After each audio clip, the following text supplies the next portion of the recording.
আমার চাকরি খেতে বসেছিলেন, 3 মাস আপনার নাম আমাদের কাগজে ছাপা হবে না। সাংবাদিকদের অধিকাংশ লোক জানেই না যে তার কাগজটা রাতারাতি বদলে গেছে মালিকানা। সাংবাদিকতা, সংবাদ মাধ্যম এবং রাজনীতিতে ভাষা সবটাই কি এতটাই অধঃপতনে চলে এসেছে যে এগুলো নিয়েও আলোচনার বিষয়? তা যারা মা বোনের প্রসঙ্গ তুলছে তারাই বসে কিন্তু ঘন্টার পর ঘন্টা আলোচনা করছে ধর্ষণ নিয়ে। আজকে তো দেখা যাচ্ছে ধর্ষণটা প্রতিদিন ডাল ভাত খাওয়ার মতো একটা ব্যাপার হয়ে দাঁড়িয়েছে।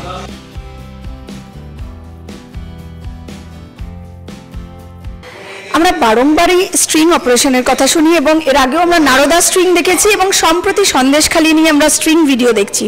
এবং এই স্ট্রিং ভিডিও যখনই কোনো সংবাদ মাধ্যম সম্প্রচার করে সেখানে কিন্তু লেখা থাকে যে সংবাদ মাধ্যমের সত্যতা যাচাই করা হয়নি। কিন্তু কেন সত্যতা যাচাই না করে আমরা কেনই বা এই স্ট্রিং অপারেশন বা যে কোনো ধরনের সংবাদ সম্প্রচার করি? আমাদের সঙ্গে আজকে আছেন বিশিষ্ট সাংবাদিক এবং দীর্ঘদিন তিনি সংবাদ মাধ্যমের সাথে জড়িত ছিলেন, একদম সিনিয়র একজন সুজিত রয়। সুজিতা, নমস্কার ক্লাউড নেটওয়ার্কে। এই যে সত্যতা যাচাই না করে কিন্তু সংবাদ সম্প্রচার করা এবং নিচে ছোট্ট করে লিখিয়েও দেওয়া হয়, এবং এই যে বিভিন্ন স্ট্রিং আমরা সামনে দেখতে পাচ্ছি সন্দেশখালি নিয়ে, যেখানে গোটা ভারতবর্ষ এই সন্দেশখালি নিয়ে তোলপাড়, সবাই তাকিয়ে আছে এই সন্দেশখালির দিকে। আমরা জানি সন্দেশখালি প্রসঙ্গে কিন্তু দিল্লি থেকে বিভিন্ন টিম পর্যন্ত চলে এসেছিল। সেই জায়গায় দাঁড়িয়ে এখন এই তৃণমূল এবং বিজেপি এক একদিন এক একজন স্ট্রিং ছাড়ছে এবং সেখানে প্রত্যেকটা সংবাদ মাধ্যম প্রথম সারি থেকে শুরু করে পোর্টাল সবাই কিন্তু সত্যতা যাচাই না করে সম্প্রচার করছে। দীর্ঘদিন ধরে আপনি সাংবাদিকতা করেছেন, আপনার সময় থেকে এই ধরনের সংবাদ আপনারা বিভিন্ন রকম ভাবে করে আসছেন। এই যে এখন যে কালচারটা চলছে, কি বল? বিষয়টা হচ্ছে এরকম যে সামগ্রিকভাবেই বাংলার সংস্কৃতিকে নষ্ট করে দেওয়ার একটা চেষ্টা চলছে সার্বিকভাবে। শিক্ষা সংস্কৃতি বলো, সামাজিক সংস্কৃতি বলো, আমাদের উৎসব সংস্কৃতি বলো বা আমাদের খাদ্য সংস্কৃতি বলো, সব দিক থেকে এই সংবাদ সংস্কৃতি বা মিডিয়া সংস্কৃতি যেটাকে আমরা বলি, সেটাকেও কিন্তু চরমভাবে নষ্ট করে দেওয়া হচ্ছে, সংবাদের সংজ্ঞা বদলে দেওয়া হচ্ছে। এই যে তুমি স্টিং অপারেশনের কথা বলছো, এই স্টিং অপারেশন নিয়ে ভারতবর্ষে এর আগে কম এক্সপেরিমেন্ট হয়নি। তোমাদেরও নিশ্চয়ই মনে আছে তাহিলকা যে স্টিং অপারেশন করেছিল, সেটা একটা তুলনাহীন স্টিং অপারেশন। প্রশ্ন হচ্ছে সেই স্টিং অপারেশন আর আজকে সন্দেশখালী স্টিং অপারেশন দুটোর মধ্যে সাধারণ মানুষও বুঝতে পারবে, দেখলেই ভিডিওটা দেখলেই বুঝতে পারবে যে তফাৎটা কোথায়। যে একটা জিনিস পরিকল্পিতভাবে তুলে ধরার জন্য করা আর একটাকে খবর হিসেবে তুলে ধরার জন্য করা, তফাৎটা হচ্ছে এই জায়গায়। এইটা নিয়ে যেটা আরও নিন্দনীয়, যেটা যে বিভিন্ন সংবাদপত্র এবং বিভিন্ন টেলিভিশন চ্যানেল তারা আজকে বলছে পরিষ্কারভাবে যে সংবাদটি আমরা যাচাই করিনি। এটা নিয়ে আমি সম্প্রতি সোশ্যাল মিডিয়াতে লেখার পরে এটা নিয়ে অনেক বিতর্ক হয়েছে। একজন সাংবাদিক, আমি তার নাম বলছি না বা তার প্রতিষ্ঠানের নাম বলছি না, তিনি সরাসরি বিতর্কে এলেন যে অভিযোগ এলে সেটা খবর হবে, সেটা সত্যি মিথ্যে যাই হোক। আমি এটা বুঝতে পারলাম না যে তিনি কোন স্কুলিংয়ে তৈরি হয়েছেন, কোন স্কুলিংয়ে সাংবাদিকতা শিখেছেন এবং কোন স্কুলিংয়ে তিনি নিজেকে ট্রেন আপ করেছেন, যে সত্য মিথ্যা যাচাই না করেই একজন অভিযোগ তুললেই সেটা খবর করে দেওয়া যায়। একটু ইন্টারাপ্ট করছি, মানে বিষয়টা হলো কেউ যদি গিয়ে কমপ্লেন করে, সেই কমপ্লেনটা ইনভেস্টিগেশন না করে আগে অ্যারেস্ট করে নেওয়া। একদম তাই, ঘটনাটাই তাই। এবং আমি তাকে প্রশ্ন করেছিলাম এটা, যে আজকে যদি আপনার বিরুদ্ধে আমি রেপ কেস আনি এবং কাগজে লিখে দিই আপনার নাম দিয়ে, আপনি খুশি হবেন তো? তারপর কিন্তু উনি ল্যাজ খাড়া করে পালিয়ে গেছেন। প্রশ্নটা হচ্ছে এইটাই যে স্টিং অপারেশন হোক বা যে কোনো রকম কোনো খবর, যে খবরগুলোর মধ্যে গুরুত্ব আছে, সামাজিক গুরুত্ব আছে, রাজনৈতিক গুরুত্ব আছে, সেরকম খবরগুলোকে কখনোই কিন্তু এরকমভাবে প্রচার করা যায় না। আজকে টেলিভিশনে বিভিন্ন যে প্যানেল ডিসকাশনগুলো হয়, এই প্যানেল ডিসকাশনেরগুলো শেষে লেখা হয় যে বক্তব্যের জন্যে এই সংবাদ চ্যানেল কোনোভাবেই দায়ী নয়। কেউ এটা বলতে পারে না, কখনো বলতে পারে না। কারণ খবরের কাগজে লিখলে যেমন সব কিছুর জন্য সম্পাদক দায়ী, ঠিক সেই রকমভাবেই টেলিভিশন চ্যানেল কর্তৃপক্ষ দায়ী যে কোনো বক্তব্যের জন্য। এটা কিন্তু নিয়মের মধ্যে পড়ে, আইনের মধ্যে পড়ে। ভারতবর্ষে সাংবাদিকতার যে নির্দেশিকা আছে সেই নির্দেশিকাতে পরিষ্কারভাবে বলা আছে যে যে কোনো প্রকাশিত জিনিস বা প্রচারিত খবর বা প্রকাশিত খবর, সেই খবরের দায়িত্ব সেই কর্তৃপক্ষের এবং সম্পাদকের। সুতরাং আজকে যে যতই বলুক না কেন যে আমি দায়ী নয়, মামলা হলে কিন্তু ওই আলোচনাটা টিকবে না যে যাচাই না করে করিস। যাচাই না করে করবে কেন? তুমি কে বলেছে তোমাকে করতে? তুমি যাচাই করে নিয়ে খবর করো। তার জন্য যদি সময় লাগে লাগুক না, অসুবিধাটা কোথায় আছে? কোথাও কি তাহলে বলছেন যে খুব সস্তার টিআরপি এবং খুব তাড়াতাড়ি বাজার গরম করার জন্য এখন প্রত্যেকটা সংবাদ মাধ্যম, সেটা প্রথম সারিরই হোক বা পোর্টালই হোক, তারা একটা কোথাও কম্পিটিশন, কোথাও দৌড় লাগিয়েছে? সেটা তো আছেই, সেই দৌড়টা তো থাকা ভালো। সেটা যদি মানে খুব কম্পিটিটিভ অ্যাটিটিউড নিয়ে কেউ করে তাতে অসুবিধার কিছু নেই।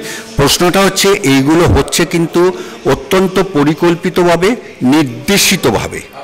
সেটা রাজনৈতিকভাবে নির্দেশিত, রাজনৈতিকভাবে পরিকল্পিত, এবং কোনো একটি না একটি রাজনৈতিক দলের অনুগামী হয়ে সেটা করা হচ্ছে। আমার অসুবিধাটা সবচেয়ে বেশি ওই জায়গায় যে একটা সংবাদপত্র গোষ্ঠী একটা ভুল করতে পারে, একটা অন্যায় করতে পারে, কিন্তু ভুল বা অন্যায়ের পিছনে কারা রয়েছে? কনস্পিরেসি থিওরির প্রশ্নটা এখানে চলে আসবে। একটা কনস্পিরেসি যখন প্রকাশ্যে আসে তার পিছনে আরও 3টে কনস্পিরেসি থাকে, সেগুলো কিন্তু চিরকাল তারা আড়ালেই কাজ করে যায়। এখানেও সেই রকম কোনো না কোনো রাজনৈতিক দল প্রত্যেকটা সংবাদ গোষ্ঠীর, মানে সংবাদপত্র বা সংবাদ মাধ্যম গোষ্ঠীর পেছনে দাঁড়িয়ে কাজ করছে মানসিকতাটাকে ঘুরিয়ে দেওয়ার জন্য।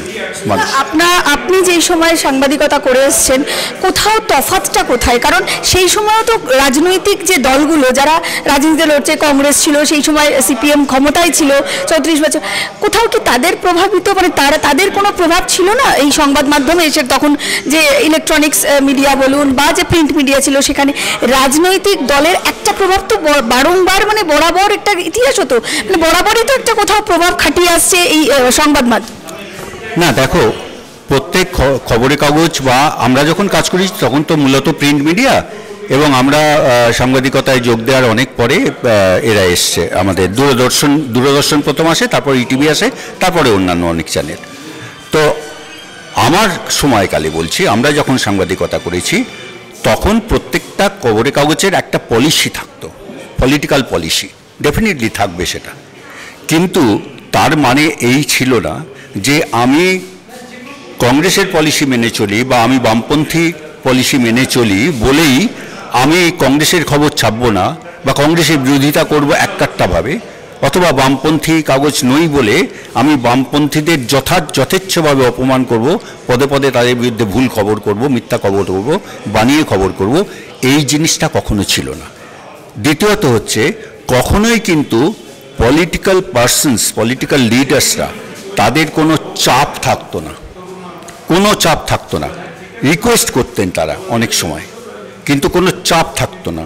এবং আমি নাম করেই বলছি যে ঠিক এইভাবে একজন চাপ তৈরি করতে গিয়ে একজন বিশিষ্ট রাজনীতিবিদ আমাদের পশ্চিমবঙ্গের তথা কলকাতার, এখন তৃণমূলে আছেন, তিনি আমার চাকরি খেতে বসেছিলেন, এবং সেই ঘটনার পরিপ্রেক্ষিতে আমার কাগজ সেই সময় তাকে ডেকে পাঠিয়ে ভর্ৎসনা করে বলা হয়েছিল যে 3 মাস আপনার নাম আমাদের কাগজে ছাপা হবে না। আমাদের সময় ছিল কিন্তু এই রাজনীতি, মানে পলিটিক্সের ইনফ্লুয়েন্সটা ছিল এই জায়গায়। বুঝতেই পারছো তফাৎটা কি। আজকের দিনে হলে হয়তো আমার চাকরিটাই চলে যেত, পুরো বিষয়টা উল্টো হতো, কিন্তু তাকে 3 মাস ব্ল্যাকআউট করা হয়েছিল আমার কাগজে। সুতরাং এই যে পরিবর্তনটা আমি মনে করি না যে এটা খুব অটোমেটিক্যালি এসেছে, একেবারেই না। এটা একেবারে নির্দেশিত, একেবারে পরিকল্পিত এবং রাজনৈতিকভাবে পরিকল্পিত। এটা আমি চ্যালেঞ্জ করে বলছি, যে কোনো মানুষ যদি আমার সঙ্গে তর্কে আসেন আমি সেটা প্রমাণ করে দেব। কারণ খবরের কাগজের বা বিভিন্ন চ্যানেলের মালিকানাগুলো গোপনে গোপনে বদলে যাচ্ছে। অতি সম্প্রতিও এই ঘটনা ঘটেছে, মালিকানাগুলো কাদের হাতে চলে যাচ্ছে। অনেক বিচার্য বিষয় আছে এখানে। সাংবাদিকদের অধিকাংশ লোক জানেই না যে তার কাগজটা রাতারাতি বদলে গেছে মালিকানা, জানে না, সত্যি জানে না। কোনো চ্যানেল জানে না যে তার মালিকানাটা বদলে গেছে রাজনৈতিক নির্দেশে, পলিটিক্যাল ইনফ্লুয়েন্সে। শুধুমাত্র বিজ্ঞাপনটা এখানে কিন্তু কাজ করছে না, আরও অনেক কিছু কাজ করছে। সুতরাং তুমি যে প্রশ্নটা নিয়ে মানে আমার কাছে এসেছিলে যে sting operation is only a part. সামগ্রিকভাবে ভাবো যে মিডিয়া সংস্কৃতিটা, আমাদের সমাজটা যেমন গুলিয়ে যাচ্ছে, প্রত্যেকটা মানুষ আজ খুব বিভ্রান্তির মধ্যে আছে, হ্যাঁ, এবং সেই বিভ্রান্তির মধ্যে ভোট হচ্ছে, যার ফলে এবারে বলা খুব মুশকিল ভোটের রেজাল্ট কী হবে। খুব বিভ্রান্তির মধ্যে আছে মানুষ। সুতরাং এই জায়গায় দাঁড়িয়ে মানুষ যদি ভাবতে না শেখে, ভাবতে না চেষ্টা করে যে কোন দিকে আমরা যাব, মানে কি নিয়ে ভাববো, কিভাবে বিষয়গুলোকে চিন্তাভাবনা করব, ততক্ষণ পর্যন্ত খুব সর্বনাশের ব্যাপার আছে। এবং এটা কিন্তু আমি আরও জোর গলায় বলছি, এটা কিন্তু ভারতবর্ষের বহু রাজ্যেই নেই। বহু রাজ্য মানে আমি বলছি সিংহভাগ রাজ্যেই নেই। কর্ণাটকে ইলেকশন হয়ে গেছে, একটা ইলেকশন হয়ে গেছে, সেই ইলেকশন সম্প্রতিকালে কেউ জানেই না যে ভোটটা হয়ে গেল, যারা ভোটার তারাই শুধু জানে। এই জিনিস কিন্তু তুমি চেন্নাইতে কিছুটা কনসাসনেস মানে বাড়াবাড়ি হয়, কিন্তু এখন অনেক কমে গেছে। কিন্তু কর্ণাটক বলো বা দিল্লি বলো বা অন্যান্য জায়গায় এই হুল্লোড়বাজি হয় না, কিন্তু এটা একমাত্র আমাদের পশ্চিমবঙ্গেই হয়, এবং এর জন্য আমরা নিজেরাও অনেকটাই দায়ী। আর একদম একটা নির্দিষ্টভাবে একটা বিশেষ আলোচনা করব বা প্রশ্ন করব, সেটা হচ্ছে ভাষা সংস্কৃতি। এই যে ভাষায় রাজনৈতিক দলগুলো একে অপরকে আক্রমণ করছে, 1 নম্বর বিষয়।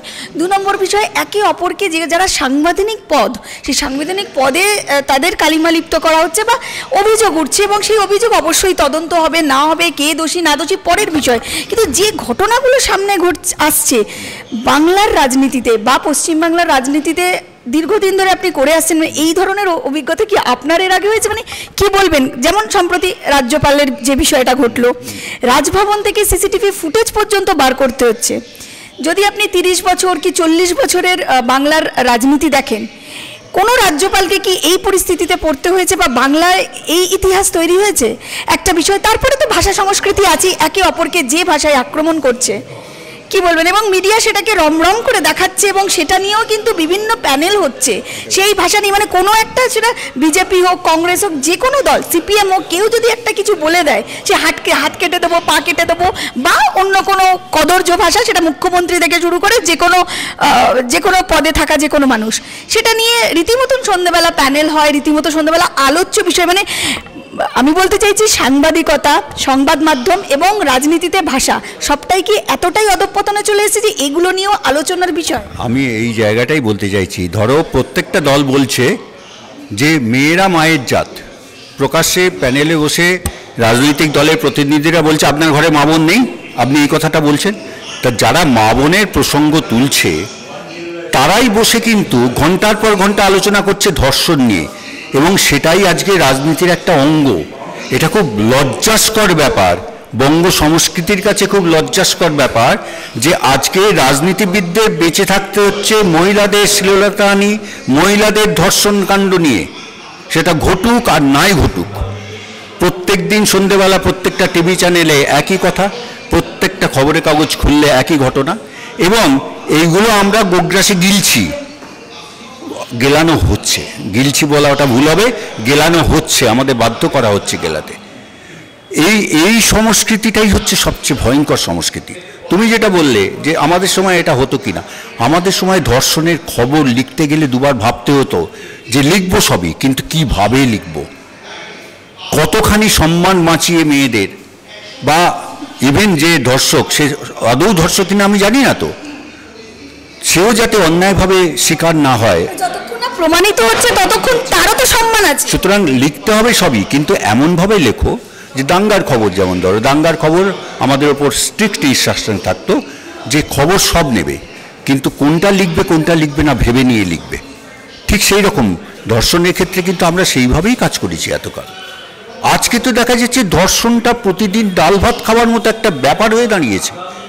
যারা এই খবরগুলো করছে বা করানো হচ্ছে যাদের দিয়ে, তারা একবারও ভাবছে না যে তার বাড়ির মেয়েটা ধর্ষিতা হতে পারে, তার মা ধর্ষিতা হতে পারে, তার বোন ধর্ষিতা হতে পারে। তারা ভাবছে না, তারা এই শব্দটাকে নিয়ে ভাবছে না একবারও যে এই শব্দটা আমি এতবার মুখে আনবো কেন, ব্যবহার করবো কেন। এটাই তো আজকে মানে রাজনীতির অঙ্গ হয়ে দাঁড়িয়েছে, কিছু বলার নেই। মানে আজকে চোখ কান বুঝে ওই সেই 3 হনুমানের মতো, হ্যাঁ, কানে তুলো, হ্যাঁ, মুখে মুখে বাঁধন, পিঠে কুলো বেঁধে ঘুরে বেড়াও, আর সব কিছু চোখ এড়িয়ে চলো, হয় পার্টিসিপেট করো না। এই হচ্ছে ওদের বক্তব্য এটাই, যে তুমি চুপ করে থাকো, তুমি কথা বললে কিন্তু তোমার নামে মিথ্যে মামলা দেবো। সোশ্যাল মিডিয়াতে কেউ সাহস করে কথা বলতে পারে না আজকে, বলে কি? আমরা তো এই ঘটনা আগে দেখেওছি, কারণ একটা কার্টুন দিলেও অ্যারেস্ট হয়ে যাওয়া আমরা দেখেছো। আজকে এই জায়গায় দাঁড়িয়ে আমি যে কথাটা সর্বত্র বলে বেড়াচ্ছি, যে একটা সংস্কৃতি ফিরিয়ে আনার চেষ্টাটা হোক। শুধু এই স্রোতে গা ভাসানো, গতানুগতিক স্রোতে ঘা ভাসানোটাই কিন্তু শেষ কথা হতে পারে না। কোনো রাজনীতির, কোনো সামাজিকতার শেষ কথা হতে পারে না। কোথাও একটা জায়গায় আমাদের থামতে হবে, সেইখান থেকে ব্রেকটা আনতে হবে, সেইখান থেকে অন্য পথের সন্ধানটা দিতে হবে। সেটার জন্য কিন্তু আমাদের মতো মানুষদের, যারা সমাজ সচেতন মানুষ, সংস্কৃতি সচেতন মানুষ, তাদের কিন্তু এই উঠে আসাটা ভীষণ প্রয়োজন, ভীষণ রকম। রাজনীতিতে যে ভাষার অবক্ষয় হয়েছে এবং একে অপরকে যে ভাষায়, ওটাই বলছি যে অপভাষা, অপশাসন, অপসংস্কৃতি, আজকে রাজনীতির এই 3টেই হচ্ছে মূল অঙ্গ। সেটা কেন্দ্রের মানে গোটা ভারতবর্ষব্যাপী যে দলটা সক্রিয়, তারাও যেমন, আমাদের রাজ্য স্তরে যারা সক্রিয় তারাও তেমন। কেউই কিন্তু কম যায় না। শেষ প্রশ্নে যাব, আপনি যেহেতু প্রচুর নির্বাচন নিজে দেখেছেন, নিজে নির্বাচনে নেমে সাংবাদিকতা করেছেন, কাজ করেছেন, এবারের নির্বাচনটা যে লোকসভার নির্বাচন চলছে, 3য় ফেজ হয়ে গেছে, 13 তারিখে আর একটা ফেজ, মানে 4র্থ ফেজ, তারপরে 20 তারিখে বোধহয় 4র্থ 5ম ফেজ। তো এই যে পরপর নির্বাচন চলছে, আমরা 2 দফার দেখেছি, 3য়টাও দেখলাম, কি বলবেন? অনেকেই এর ইতিমধ্যে একটা সমীক্ষা করেছেন, কেউ বলছে 25, কেউ বলছে 22, কেউ বলছে 24, কেউ বলছে 22, মানে কোথাও যেন একটা তৃণমূল ভার্সেস বিজেপি এটাই এসে দাঁড়াচ্ছে মূলত। আপনার পর্যবেক্ষণ কি? না, এবারের ভোটটার ক্যালকুলেশন খুব শক্ত ক্যালকুলেশন। এবারের ভোট ক্যালকুলেশনটা শক্ত এই কারণে, আমরা প্রত্যেকবারই আগে থেকে অনেকটা প্রেডিক্ট করতে পারতাম এবং অনেক সময় সেগুলো মিলিয়েওছে, কিন্তু এবারে প্রেডিকশন করার মুশকিল হচ্ছে একটাই, যে শুধুমাত্র বিজেপি ভার্সেস তৃণমূলের লড়াই কিন্তু নয়। এবারে কিন্তু কংগ্রেস সিপিএম একজোট হয়ে একটা লড়াই দেওয়ার চেষ্টা করছে। কটা সিট পাবে কি পাবে না, আদৌ পাবে কি না, কটা পাবে, পেলে 4টে পাবে না, 5টা পাবে না, 2টো পাবে, এই প্রশ্নগুলোর মধ্যে যাচ্ছি না, কিন্তু তারা একটা লড়াই দেওয়ার চেষ্টা করছে। অর্থাৎ তারা চাইছে যে ভোটিং পার্সেন্টেজটা অন্তত তাদের দিকে বাড়ুক। এতদিন নাহলে কিন্তু দলগুলো ক্রমশ নন ফাংশনিং হয়ে যাচ্ছে এবং দলগুলোর অস্তিত্ব হারাবে। এবং তাদের অস্তিত্ব রক্ষার জন্যই কিন্তু তাদের এই লড়াইয়ে অনেক স্ট্রং পজিশন নিতে হয়েছে। দ্বিতীয় কারণ হচ্ছে, এই বিভ্রান্তির কারণ দ্বিতীয়, সেটা হচ্ছে যে বিজেপি 2021 সালে যে বিজেপিকে আমরা দেখেছি, সেই বিজেপি কিন্তু এবারে নয়। কারণ এবারে কিন্তু বিজেপির লড়াইটা রাজ্য স্তরেই সীমাবদ্ধ আছে। কেন্দ্রীয় নেতারা এসে কন্ট্রোল নেননি, নিয়ন্ত্রণ নেননি। প্রধানমন্ত্রী আসছেন প্রচারে, স্বরাষ্ট্রমন্ত্রী আসছেন প্রচারে, বা 2-4 জন নেতা এসছেন, কিন্তু 2021-এর নির্বাচন যেমন তারা কন্ট্রোল করেছেন, লোকাল লিডারদের কোনো অস্তিত্বই তারা স্বীকার করেননি। এবারে সেই সিচুয়েশনটা নয়। সুতরাং আমাদের বিজেপির লোকাল লিডার যারা আছেন, তারা কিন্তু লড়াইটা দেওয়ার চেষ্টা করছেন। 3 নম্বর হচ্ছে তৃণমূলের অ্যান্টি ইনকামবেন্সি আছেই, থাকাই স্বাভাবিক। দীর্ঘদিন ক্ষমতায় থাকলে তার বিরুদ্ধে অ্যান্টি ইনকামবেন্সি তৈরি হয়। কিন্তু সবচেয়ে বড় কথা যেটা, সেটা হচ্ছে যে এই দলের দুর্নীতি, মিথ্যাচার এবং অপশাসন বলতে যা বোঝায় তাই, সেইটা কিন্তু চূড়ান্ত পর্যায়ে পৌঁছে গেছে। এই জায়গায় দাঁড়িয়ে মানুষ কি ভাবছে, শুধুমাত্র তারা উন্নয়নের নামে যে অর্থ দিয়ে কিনে নেওয়ার যে রাজনীতিটা তৃণমূল চালু করেছে, বা সেন্ট্রালে বিজেপিও অনেকটাই একই পথে হাঁটছে, এইগুলোতে আদৌ মানুষ গা গোলাবে কি? এইটা একটা চিন্তার ব্যাপার, যে 500 টাকা, 1000 টাকার লক্ষ্মীর ভাণ্ডার, কিংবা সেন্ট্রাল গভর্নমেন্টের কৃষি সম্মান যোজনা, অমুক তমুক যেগুলো আছে, সেইগুলোতে মানুষ খুশি থাকবে, নাকি প্রকৃত উন্নয়নের জন্য, প্রকৃত উন্নয়নের দিকে তাকিয়ে তারা ভোট দেবে? সেটা একটু দেখার ব্যাপার আছে। সুতরাং এইবারের ইলেকশনটাকে ঠিক ওইভাবে প্রেডিক্ট করা খুব শক্ত ব্যাপার, কারণ কেউই কারোর থেকে এবারে কম নয়। সুতরাং দিল্লির যে সরকার, মানে বিজেপি সরকার যিনি দিল্লিতে আছেন, কেন্দ্রে আছেন, তারাও একই টাইপের অনেকটা করছে। আপনি একটু আগেই বললেন যে রাজ্য এবং কেন্দ্র একই পথে কিছুটা চলছে। তো সেখান থেকে দাঁড়িয়ে ইন্ডি জোটের ভবিষ্যৎ কি তাহলে, যদি মানুষ ঠিকমতো ভাবতে শুরু করে আপনার কথা অনুযায়ী, যে মানুষের ভাবা উচিত যে কোন দিকে গা ভাসাবে, এই ভাতা বা কিছু পাইয়ে দেওয়া নাকি সত্যি উন্নয়ন, তাহলে কি কোথাও এই দিকে ভাবনা শুরু করলে ইন্ডি জোট কিছুটা এগোবে, কি মনে? ইন্ডি জোটের একটা বেসিক প্রবলেম হলো যে এদের সেন্ট্রালে একটা নীতি নিয়ে চলছে, রাজ্য স্তরে আরেকটা নীতি নিয়ে চলছে। যেমন ধরো কংগ্রেস সিপিআইএম ইন্ডি জোটে রয়েছে, কিন্তু কংগ্রেস সিপিআই ওখানে রয়েছে, কিন্তু এখানে মানে সেইভাবে মিলটা কিন্তু এখনও অনেক জায়গায় হয়নি। অনেক জায়গাতে ডিফারেন্স থেকেই একটা জায়গায় নিজেরা এসে দাঁড়িয়েছে।